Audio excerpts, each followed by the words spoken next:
Once again, may buntag sa tanan. Atong abrihan ang tagsatagsa nato, kauna-una kasing-kasing. Sa paminaw ta sa mensahe ug pulong sa Ginoo. Ang kaluoy sa Ginoo makapahimo kanato nga maayong sa marianhon, or ang kaluoy sa Ginoo makapahimo kanato nga maayong himuognon.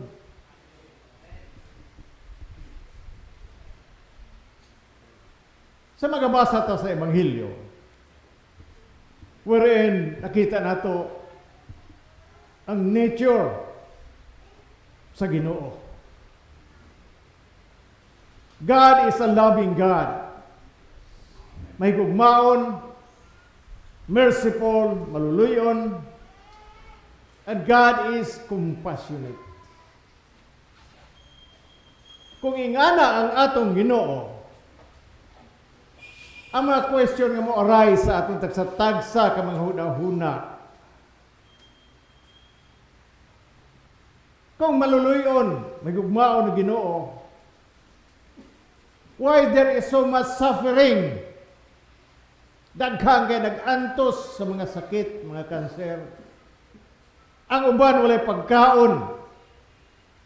Naglinog, nangamatay sa lingog, famine. O ang uban midiri sa ato na sunugan.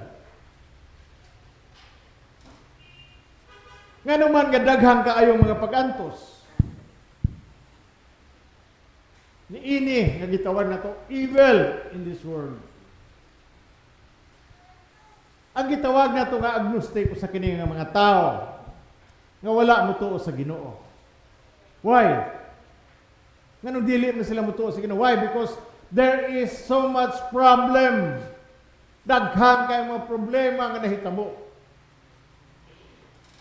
Especially mga ginikanan, mga estudyante. Children cannot go to school. Gusto sila nga makahuman sa mga degree nga ilang gusto nga mahuman sila. But due of lack of provision, dili sila makahuman, and there is discouragement sa kasing-kasing. According to the Bible, God is love. Kung God is love, then evil and suffering must be eliminated in all forms. Hello? Kung God is love, why is it that evil and suffering must be eliminated in all forms? But no one exempted diining gitawag nato nga mga pag-antos, mga problema, sitwasyon, trahedya that come to our way. Wala exempted ni ana. Ang tanang katawhan nag-antos niini, both mga Kristohanon o dili. Ako usay ka problema mga tao sa ilang tagsatag sa kahuna-huna. Nganong nahitabo man ni nako? Nga nagsimba na hinuon ko. Matuod na noon ko nga nag-alagad sa Ginoo nganong ni-ani man akong kinabuhi. The more tests and trials will come in our lives sa atong kinabuhi kung magsugod tag pangalagad sa Ginoo. Muna uban, di na lang mga lagad kay murag gihapon. Which is wrong. Now, in 1 Corinthians chapter 10, verse 13, nga nag-iingon.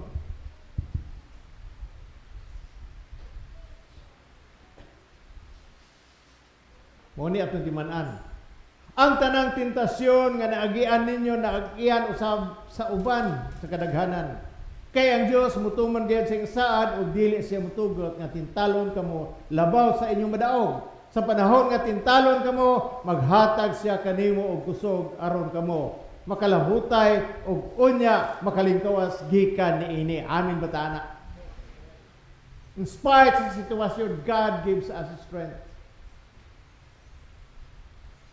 Nakaproblema ta, Pero dili ta angay malimot. God is always there. He will help us overcome every situation. Romans chapter 8 verse 18.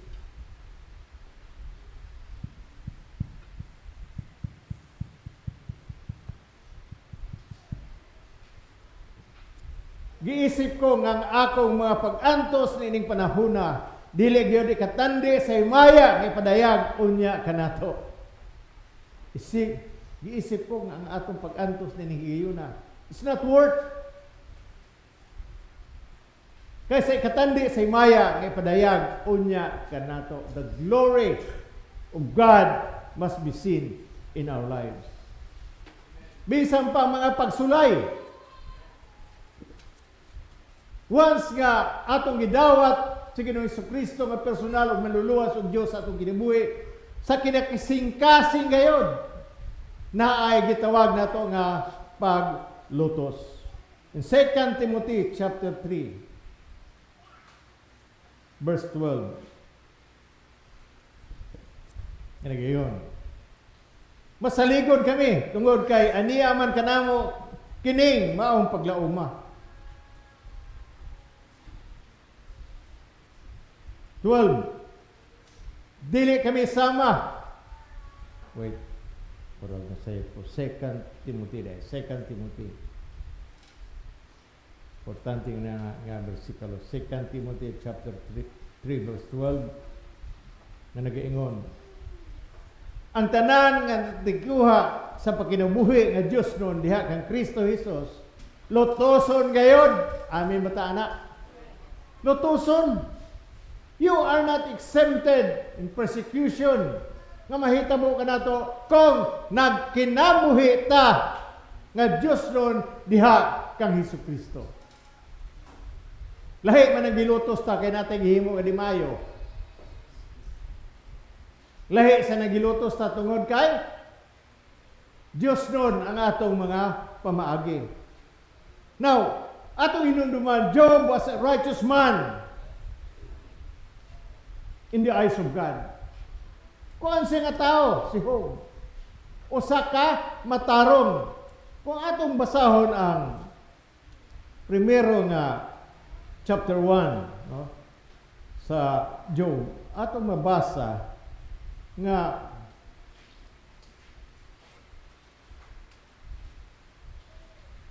usa siya ka matarong.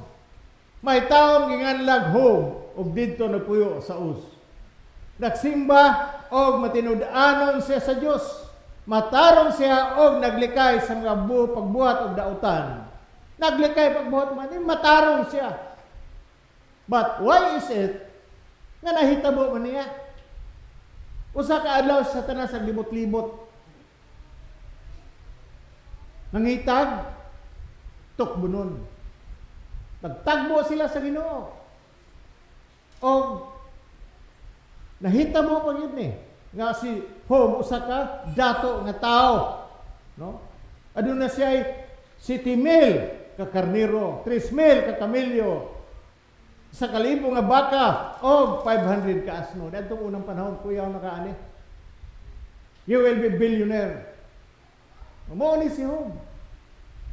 Pero ang iyang kinabuhi, kung mabasa nato sa Job chapter 1 verse 5, nagingon.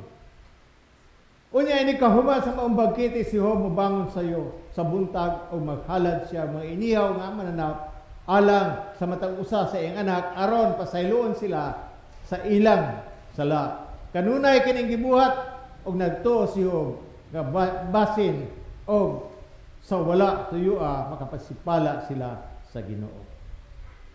Verse 6 unya usa ni adlaw ni ana nga ang mga langit ng binuhat ni atubang sa Ginoo didto usab sa Satanas. Uban kanila og gipangutana siya sa Ginoo. Satanas, unsay imong gibuhat? Mitubag sa Satanas, gikan ako masuroy-suroy sa tibuok kalibutan. Giingnan siya sa Ginoo. Nakamatikod ka ba sa akong alagad nga si Job? So gipanghinambog sa Ginoo. Walay sama kaniya nga buutan sa tibuok kalibutan. Nagsimba siya kanako og naglikay siya pagbuhat og dautan. Nitubag sa Satanas. Musimba ka si Job kung wala pa siya giapas. Gipanalipdan mo siya og ang iyang banay og ang tanan nga iyaha. Gipanalanginan mo ang tanan niyang gibuhat og gihatagan mo siyang daghang kaayong kabtangan diha sa iyang kayutaan. Apan kuha kaniya ang tanan niyang kabtangan og tan-awon tag dili ka babalikason. Giingnan sa Ginoo si Job, tugutan ko ikaw pagbuhat kutob sa imong mahimo ngadto sa tanan nga ana kaniya apan ayaw lamang siya hilabti busa milakaw sa tanas. Very rich. Pero ang istorya na nahurot ni nga matay ang anak tanan nga mga asno yung mga kamilyo nahurot ug kamatay. Og nasakit pa yun si Job. Diyos nun maayo buutan nga tao sa tibuok kalibutan. Niagi og dako kayo nga pagsulay. Pero unsay ingon ni Job in verse 22. Sa dihang nahitabo na kini-kaniya. Og bisan pa sa tanan na midangat kaniya. Dili kaya niya ang pagkasala og wala niya basula ang Ginoo. Kita gamay lang kaayo nga bikil sa itong kinabuhi, daghan na kayo tag-question, Lord, ganun nahitabo ni nako. God has given us power to overcome situation in our lives. Pero ang problema, kung nadulot ba niya sa atong tagsa-tagsa ka, kinabuhi. Nahurot yung kabtangan. But in return, sa may nahitabo sa katapusan sa istorya sa Job, gibalik sa Ginoo ang katibukan niyang kabtangan o gidubli pa sa Ginoo. Hurot apil ang anak ng asawa. But in exchange, God gave him a double portion of wealth na gihatag sa Ginoo kaniya. Mao gihapon ning istorya sa usa ka devout nga Joe who wanted to understand how to apply God's commandments of love every day of his life. Kini nga Hudiyo, gusto gid niya nga masabot ang giingon nga paghigugma sa ubang tao. He says, I want to love God as best as I can.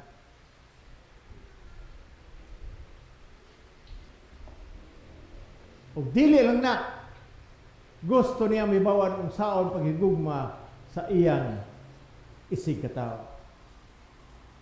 Ang question sa usa ka Hudiyo, naging siya, how can I fulfill my duty to love my neighbors as myself? O nakita nato sa Ebanghelyo, why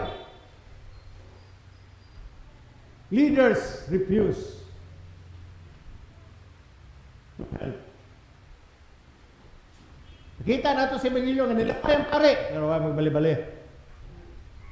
Kaya usap ng mga klaseng mga pare. Pero tanaw ni mong background during that time. Ang usa ka pare, miski makita niya nga nahimat yun, dili ginamuhunong. Why? Because the purity of the heart.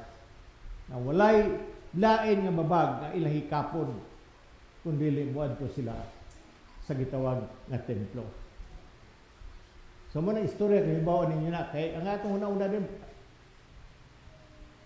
so to klase na pare na ilampian man lang. Para sa gihapon na ito, mag-drive-drive ito usahay. At malabdi nga di mao, dito mahunong. Wala gihapon tayo kalainan. Ni anang mga gitawag mga butanga. And ang question sa usa ka devout kay nga Hudiyo, How can I fulfill my duty to love my neighbors and myself? Sa ako nang gingon, as we read the gospel, those two, the Levites and the priest, refused to give help sa usa ka tawo nga gikawatan o gibunog o hapit na mamatay. That person robbed by robbers, the priest, the Levites, ilabay lang. Ang tao nga nagtabang kaniya, mao ang gitawag nato nga usa ka Samaritan. Ang Samaritan o Hudiyo, mura ni sila og iring og iro. Dili gud ni sila gatapad. Mao na kita nato kining iring og kinang iro kun ilaga, dili gyud gatapad. Go ko dat me. Bisag gagmay kay ilaga des taas, go ko ron gyud nila.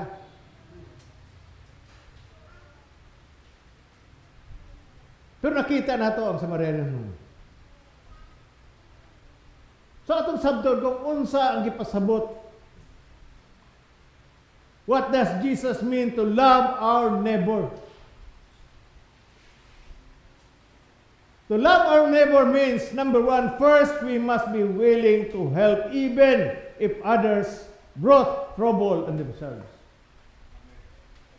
Kinahanglan nga mutabang ta, willing nga mutabang miski na sila mismo ang naglag problema sa ilang kaugalingon, ilang katuyuan, agod nagka-problema. Kaya kita usay kung nakita na ito nga nagka-problema, di man tamutabang, ay mo nang tinuyuan, buang mo na ka. Diba? Insakto ba o di? Mirisi na ni mo. Pero di nagitawag ang gugma. Their own fault or negligence, ilang tinuyuan, agod, nagka-problema ka. Usually, ingana, mahitabo. Pero this Samaritan, o this nga tao nga gibunog, niagi ang Samaritan, wala siya maingon, Samaritan, magkaaw ka, Hudiyo man ka, di magitagpikit, bahala ka din, mamatay ka. Imo bitang katuyuan ng agi-agi ka dire. Same with us sometimes. Ingana ang atong attitude sa mga tao. Number 2 is our love and concern to help others in need must be practical. Meaning, good intention. Dili ta mga politiko nga mga tao nga hatag nay marka. Hatag bugas nay marka. Na dili ra ba ila kwarta? Ano ila kwarta? Kwarta sa gobyerno. Markahan pa ganang ila. Kaya sila naning kamot. Practical. Meaning good intention. And showing piti, naluoy ka. Good intention.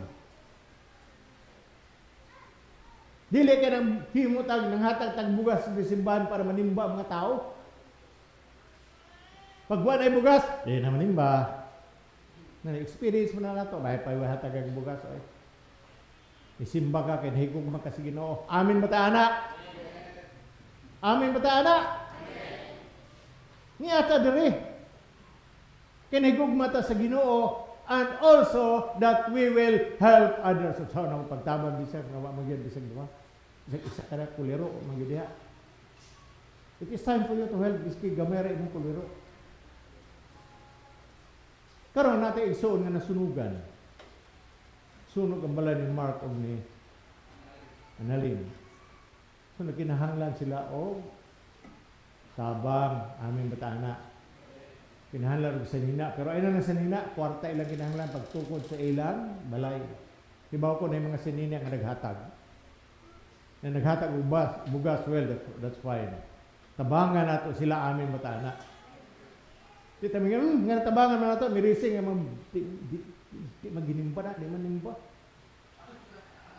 Tabangan man nato na. Yan ang expression sa mga tao. Pero gasimbay ba sila ni Mark o ni Annalyn? Pero usahin natin mga rason nga nung dili ta mo tabang. Is that the love that God has given to us? In return, siya itong ibalo sa paghigugma sa Ginoo sa ato. Then, we can also help others. Importante kayo nato na ang gugma sa Ginoo. So kung nahigugma dito sa Ginoo, punong-puno dito sa bahay. Kaputong dito sa baba. Di mo na pwede. Gusto lang ta makabati o wali nga di ta badlungon. Gusto lang ta makabati o wali nga gitikon ta. Enjoy kayo ko, katawanan kayo. Sa may bersikulo, ambot ka, basta bimumi kayo.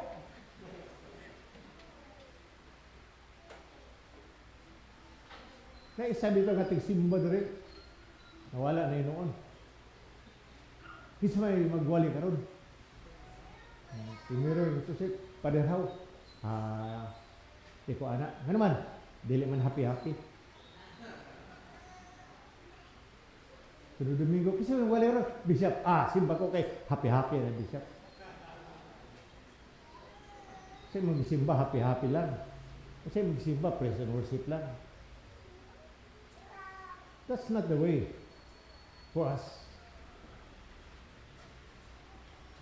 Number 3 is our love for others must be wide, lapad.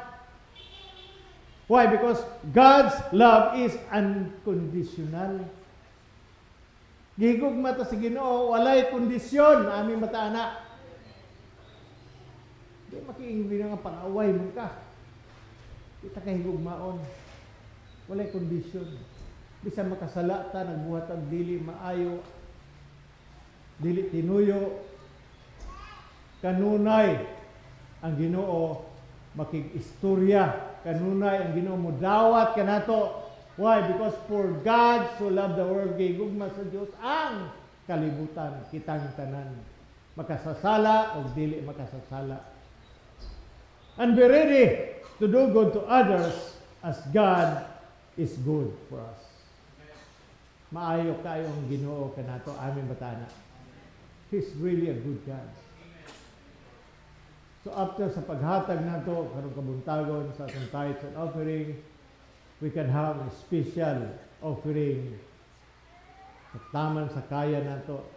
The word of God says, give and it shall be given. Di kita mabalaka nga mahugtan ta.